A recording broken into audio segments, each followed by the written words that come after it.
Oh, 2020 is here. 2020 will be over before you know it, though. But it is here now. It's here to stay for right now. And, let's take an opportunity to make a video. You know what I'm saying? Do I need an excuse to make a video? No. But do I need a reason? Yes. And now I have a good reason. I've seen this floating around. Top 10 movies of the past decade. Well, it was top 10 movies of the decade, but now we're out of the decade, so my title's going to have to be past decade. Maybe I don't know. I don't know what the title's going to be. I've not made up the title yet. I'm just making a video right now. So, that's what I'm going to do. Real quick, I was going to do, like, top 5 horror movies of the decade, top 5 comedies, top 5 animated movies, but I think for right now, I'm going to stick to just my top 10 movies of the decade, because I don't want to wait too long. Because you know me, guys, I'll probably make a top 5 horror movie, then I'll make another video for a week about it, and it's like, that's going to take up too much time. Let's capitalize right now on this video. But in all seriousness, I'm going to do a top 10, and I'm going to do a 5 honorable mentions. I'm just going to speed through those, because I don't want this video to be way long. But, here we go.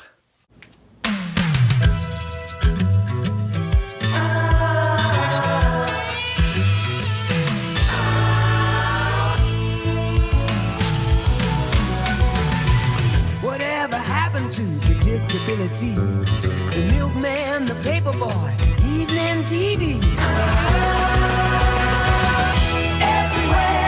Alright, starting with the 5 honorable mentions in no particular order. We're going to just breeze through these. The Florida Project, It Follows, Prisoners, Nightcrawler, and Toy Story 3. Okay, onto the list. Guys, this was a tough list. This is 10 years worth of movies here. And it's just, I fought with this list longer than this video is going to be. So, your movie might not be on this list. It might be number 1. I don't know. We can like, we can dislike. Okay? No harm in that. But everybody's not going to have the same list. So, we're all adults here. Well, probably not, but we can all act civil about this. Okay, starting at number 10, and like I said, this was a hard list. Any of these could flip-flop at any moment. Maybe tomorrow I'll think differently. Coming in at number 10 is Baby Driver. Basically, a kid who's kind of stuck in doing getaway deals for a... I don't remember if he was a mob boss or what he was, but... He would really rather be out of this type of life for his newfound love interest. Great action scenes, great chase scene in the beginning. I mean, the beginning just starts you off right away. Pretty good soundtrack, pretty good acting, and a bright, poppy action movie. And it's a good time. Your grandma's gonna like this movie, okay? Coming in at number 9, The Conjuring. This really kind of, I think, revived some good horror in the new era. A lot before this was kind of some dumb horror. The classics were kind of over with. The Conjuring, really good, really spooky. It's a typical haunted house movie, but it's done well. And The Conjuring 2 was also good. It didn't make my list, but on any given day, I could like that one better than this one, so you never know. Coming in at number 8, I believe, yeah, 8, is It, Chapter Uno.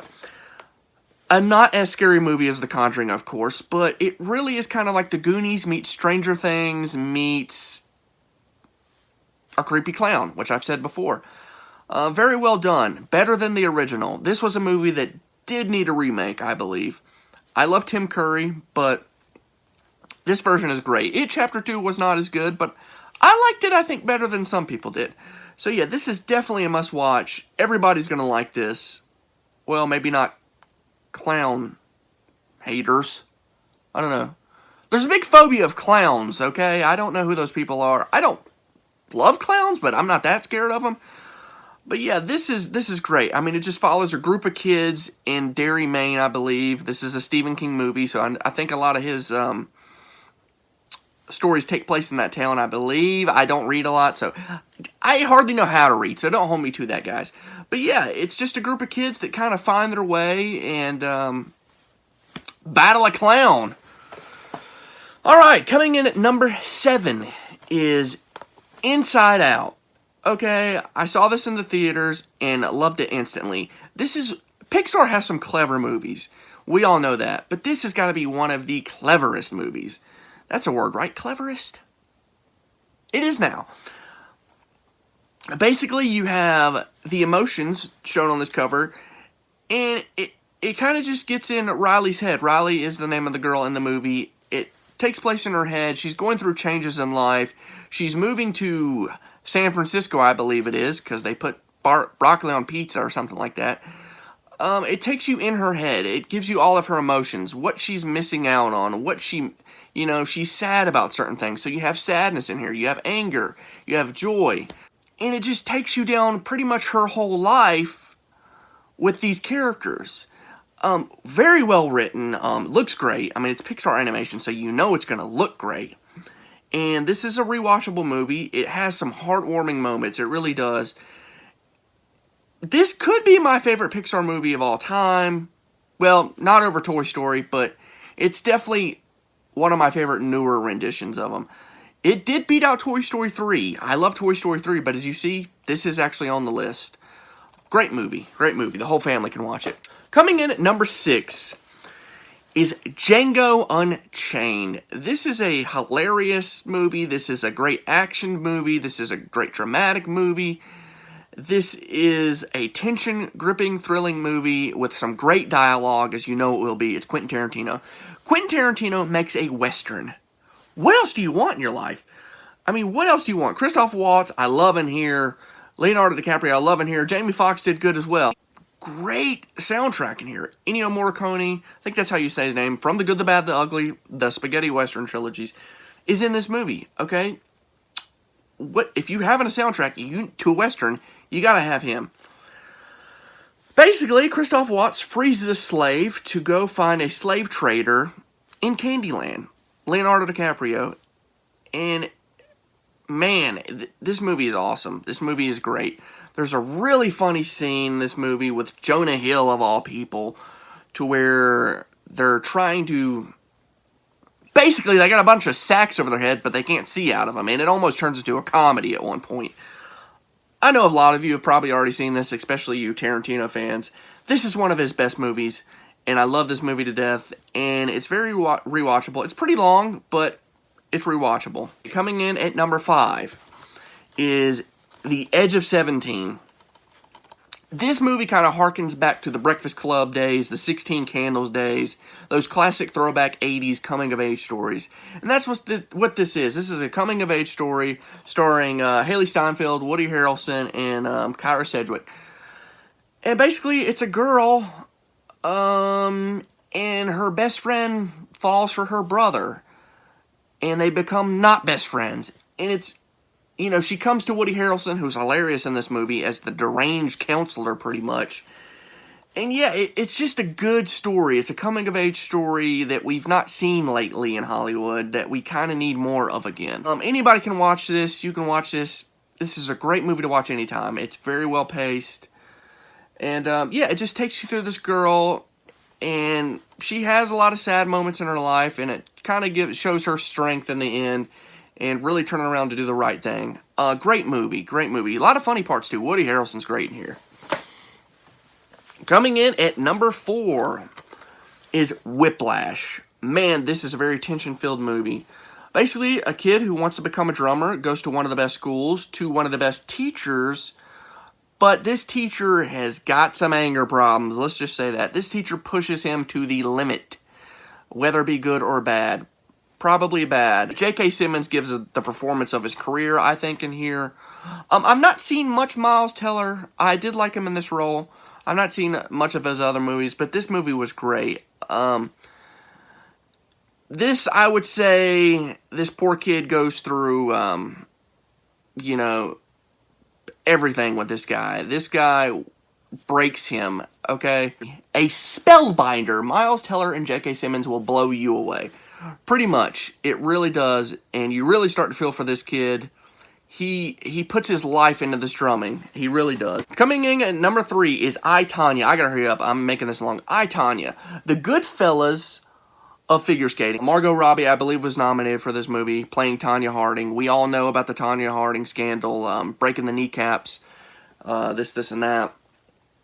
Yeah, it pretty much just takes you through that. It takes you through her life, her upbringing, but it's told in a Goodfellas way. A lot of narration, very fast-paced, very entertaining, very highly entertaining movie. I know nothing about figure skating. I know of Tanya Harding, but you don't need to. This movie is that great. It will really, you'll really kind of get sucked into the world that she lives in, and what happened, what went down, why it went down, and the culmination of all the events. Okay, the top two. Here we are at number 2, Avengers Infinity War. What can I say about this movie? You know this movie.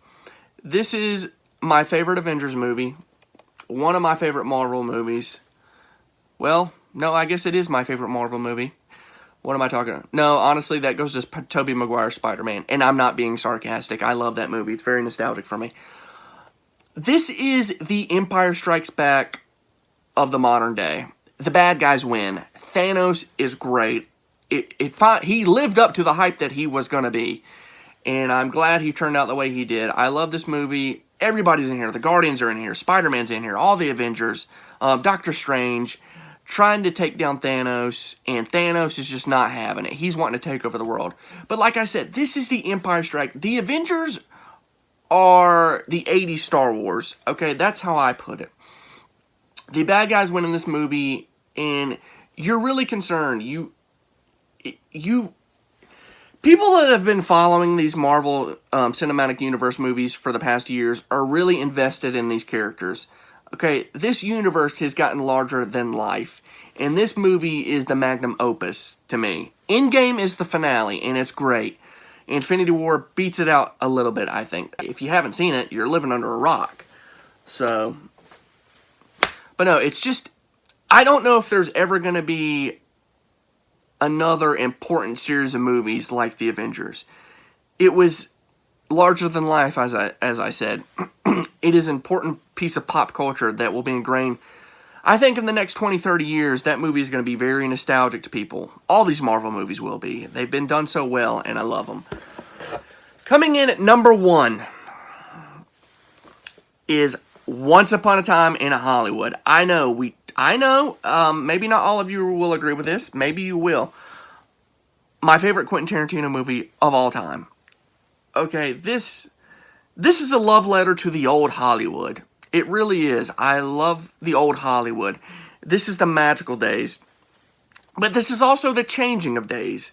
Rick Dalton, who was an old school Western actor, has got to adapt to the 60s acting.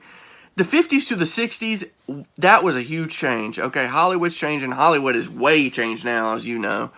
But these were the golden days. These were still the golden days. Leonardo DiCaprio pulls off a great performance as Rick Dalton, Brad Pitt, Cliff Booth, Margot Robbie. Great performances all around. And the backstory is the Manson murders. It's not the front story. It doesn't need to be. This just takes you through Rick Dalton's life and Brad Pitt's life. And in the backdrop, you have the Manson murders. The ending of this movie is probably one of the greatest endings I've ever seen to a movie. This is my favorite Tarantino movie. To some people, this might be slow-paced. To me, I'm invested in every minute of this movie. This is the movie I thought about the most after watching it of 2019. So this would be my favorite movie of 2019 also, for those of you that might wonder. And it's just awesome. I love vintage stuff. I love old school. So this movie is really right up my alley. I love the music in here. The cinematography, the acting, the dialogue. It is Tarantino.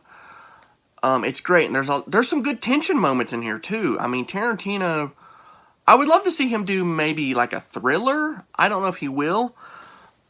But yeah, guys, if you didn't like this movie and you thought it was too long, I guess I could see that. But man, it puts you right in 1960s Hollywood. And it really makes you want to be there. It really does. And for those of you who love old school, you're going to love this movie. And that's my number 1 movie of 2019 and the decade, believe it or not. That was a very hard list. That list could change at any minute. you don't know. I don't know what I'll be thinking a year from now. Maybe I'll think Infinity War. Maybe, 20 years from now, like I said, Infinity War is going to be that nostalgia movie. When you hear that Avengers theme, you're already into it. But that's my list, guys. I didn't want to make this video too long. We're already going to be pushing 15 minutes or more. If you didn't like this list, I know not everybody's going to. I'm sorry. I hope you did. But I'm going to be doing a Blu-ray hunting movie next week. A Blu-ray hunting trip. I'm going to try and make a video of that. And in the meantime, guys, go catch a flick. Preferably one of these movies.